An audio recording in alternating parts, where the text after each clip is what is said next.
It's now January 2025, and I'm really hoping that this intro will age bad because I think that will be better for everybody. But there has never been a better time in history not to buy a Tesla. That's why I think a lot of people are interested in the car we have here today, which is BYD's Seal, their Tesla Model 3 competitor. So in this video, we're going to take this out for a spin. We're going to take a look at the exterior and the interior and see, should you spend your hard-earned money on this instead of any other electric car now?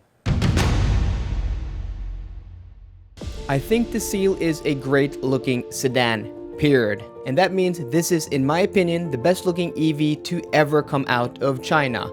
I know that's a big claim, but just look at it. I love the sharp creases and swooping lines. This car does not have a single bad angle. So great job, BYD. You've made a car that I'd be proud to be seen in.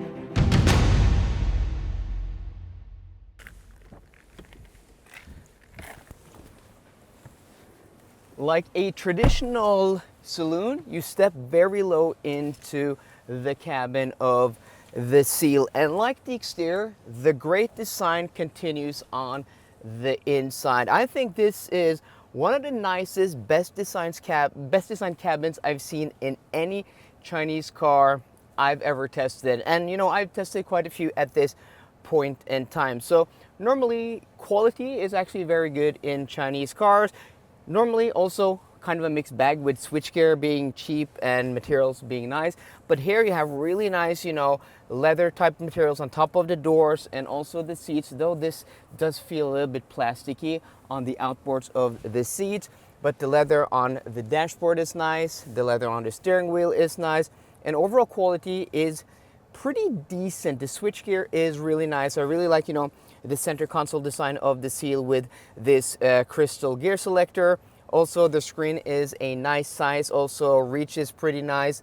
Switchgear on the doors here, window buttons and mirror controls are actually pretty nice. And also you have this type of Alcantara microfiber type of material, and I just like the overall shape. I especially like the speaker grill here on the door with the door handle. Really nice integration, that is very unique and just overall very stylish. And also the seating position, you sit low, you have the steering wheel right in front of you, and it kind of feels a little bit like you're sitting in a Porsche Taycan driving wise, with the dashboard just wrapping around you. So I have very little bad things to say about the interior. This feels a little bit cheap, and also the airbag cover does feel a little bit cheap, but other than that, this is a very nice and cozy interior experience. And this may just be my favorite interior in this type of vehicle at this price point. Normally, the biggest compromise we see in these electric saloons is that because they're low and you have the battery pack in the floor, because it is a skateboard architecture, you have a really high floor for the second row. Here it's not, you know, the worst I've seen. I mean, there's not a lot of under thigh support. At least the cushion is quite lengthy. In some cars it is very short, but you can see here that my feet are actually pretty high, and I can't put my feet underneath the front seat. That's partly because I like to sit low in the front seat. So maybe a shorter driver who likes to sit higher, you would be able to fit your feet underneath the front seat. So this is normally a compromise, but for being this size of vehicle, there's actually pretty decent knee room. And I don't, you know, these aren't the highest, my knees aren't at the highest. I've sat in other cars recently where it's like this high, and it's just very uncomfortable. So the rear seats, it's nice. You know, these seat backs are pretty large, so visibility from the second row isn't the greatest, but you know, materials are nice. You have vents here, though there's no climate, and also materials are pretty much the same in the rear. And also you have this huge panorama glass sunroof, which gives you a great, you know, lighting into the rear cabin. Dual cup holders there. It's comfortable for two people. Headroom is decent. I'm sat behind myself. I'm 5'11" or 180 centimeters, so that's pretty decent. In the middle though, yeah, not a lot of room. I have about this much, so like if you're above 6 foot, I think you're going to struggle. But for being this type of vehicle, this class of vehicle, yeah, this isn't bad. To win this Xpeng G9 all-wheel drive performance, all you have to do is download the Honda app, use the referral code LRIFA to get 500 bonus starting points, and then recruit 2 of your friends. The Honda app is a great financial app which will help you save money, help you get great deals on different services, and also you can win a car worth 750,000 kroners. It's completely free. What are you waiting for? Download the Honda app down below today.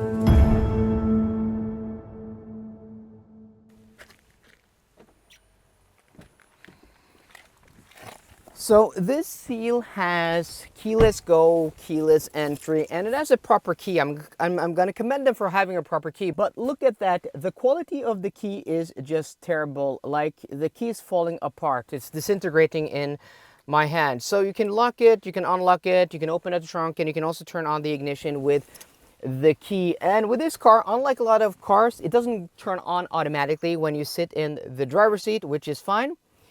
You have to press, or you have to have your foot on the brake pedal, and then you press the start stop button there. That is fine, but can I now leave the car? Yes, I can. So I can actually leave the car and then I can lock it, but then the ignition is on. So with, for example, like a Volvo, which doesn't turn off automatically, when you leave the car, when you lock the car turns off. With this car and the other BYDs, it actually keeps the ignition on, which is actually a cool feature. Like when it's cold, you just want to pop into the store, you just lock the car, and then it keeps the heat on. So I like that a lot. So when you leave the car, you have to turn off the ignition here. But you know, everything is here in the center, it's responsive, and it's easy to use. So every car now sold in the European Economic Zone after 2025 now. So that's Norway, that's Switzerland, that's the EU and the UK, and probably other places. Cars now have to have all of these driver assistance systems turn on after you turn off the ignition. So every off-on cycle, it turns on. So with this car, it's not the easiest to turn off. So you have your speed limit warning here, but that speed limit warning does not include the chime every time you enter a new speed. It goes beep every time, and also when there's like an intersection. So with this car, you still have to go into your assistance systems here, and then you have to turn off traffic sign recognition. You can just do this, the intelligent speed limit, and also you can do, yeah, I'm just gonna turn it off completely. You can also do the sign recognition, but then you lose the sign recognition here, and then turn off your lane departure warning systems here. So what I really like about this car is you sit low, you have a nice driving position, like there's enough reach in the steering, and the seats are actually quite comfortable enough. You have your gear selector here, and once you get going, it's pretty nice. Steering is nice, quite accurate, and light off center, and up to speeds of about 80 or 90 kilometers an hour. The steering in this car is actually pretty decent, but we're going to get back to that later, because at high speeds on the motorway, it's not. It's just weird. So I don't know why it beeped there, because everything is turned off, but it doesn't want to beep. It just wants to beep. So in my range test, I also did instrumented testing of road noise in this car, and this car is actually pretty quiet at speed, at all speeds. One of the quietest cars we've tested. And yesterday I took this car to Gothenburg to a launch with Volvo. That video is going to be out hopefully in a few days or next week. And I drove this car, you know, extensively on the motorway back and forth, and it's really quiet. It's a nice and quiet car. And for the most part, it's very controlled, it's very comfortable, but when the road gets bad, it is a bit choppy and a bit bouncy. And you know, this is what really differentiates European manufacturers in general from other Asian manufacturers and also American manufacturers, is that European manufacturers just do suspension tuning, ride comfort, handling, refinement, the best out of all the manufacturers in the world. And that is because they've been doing it for decades upon decades. You know, performance and speed and handling and driving characteristics have been important to European buyers since the beginning of the car. So that's a huge focus, and they built upon, you know, that knowledge for decades, and in some instances more than 100 years. And this is why, like, that's a Volkswagen ID3 that drove past us. That's the first generation, has a cheap interior, maybe a terrible infotainment system, but it drives great. Steering is great, comfort is great, refinement is great. And that is where this car and other manufacturers, especially from China, where the manufacturers aren't, you know, old. They're not legacy auto manufacturers. And you know, being a legacy auto manufacturer has become kind of a negative in the modern EV world. And I want to, you know, push back when it comes to that, because legacy auto manufacturers do a lot of things great, especially ride and handling. And for me, that is very important. So at low speeds, this car is fine. It's kind of like a softer Tesla Model 3, the past generation, but it also really doesn't settle down properly. And also, again, the steering at speed is just very weird. So the steering is kind of vague, it's not very precise, and that means you have to end up correcting it a lot of the time, which is fine. But when the steering is light at speed like this, you can correct it like that. But the steering becomes artificially heavy. So you're just finding yourself correcting and working against the car all the time, which I really don't like. So this is not a car I like taking on a long trip at higher speeds, going 110, 120, 130 kilometers an hour on the motorway. Is not fun. And also another thing that's very weird about this car, so it has different drive modes. We've been driving this in normal mode now. Let's put it into sport, which gives it more response. So this is a fast car, like 530 horsepower, 0 to 100 kilometers an hour in 3.8 seconds. But the power delivery is just weird. When you're smooth on the throttle, it's fine. But if you give it, here's a speed bump. So after a speed bump, we're gonna give it full throttle here, and it's just weird. So initially it gives you a push, but when you go throttle, it just keeps on giving you power for like half a second or 0.8 seconds, which is just weird.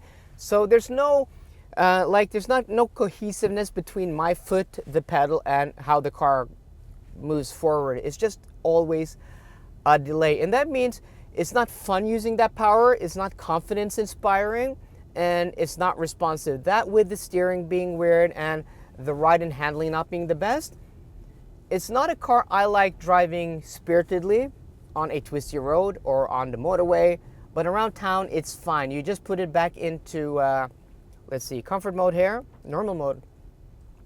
And then it's just a comfortable cruiser around town. And then the steering isn't weird. So it's kind of a mixed bag. Like at low speeds, I like driving this, but at higher speeds, especially when the road is bad, I don't like it. So BYD have a long way to go when it comes to making this car as competitive and as refined and as confidence inspiring as something like, I don't know, a Polestar 2, which is old now and built on, you know, a non-optimal platform. But you know, it has decent range, it has a big battery pack comparatively, and quite efficient. And it's nice sitting here. Like, I like this cabin and I like to look at the car. So yeah, it's kind of a mixed bag. There's a lot of things I like about this car and a lot of things I really don't like. So there we go, guys. That was my review of the BYD Seal. And I'm not going to answer the question at the beginning of the video, because depending on when you're watching this, well, hopefully that answer is going to change. But for me, I probably wouldn't buy either of them, because this has too many flaws despite me liking a lot of it. It's a great car, it's a great looking car with a great interior, and at times it is also very good to drive. But for me, I think it just has too many flaws. So guys, let me know what you think about the BYD Seal in the comment section down below. So I hope you enjoyed today's video. If you did, please drop me a thumbs up down below, and for more car content, as always, please subscribe. See you guys later, and goodbye.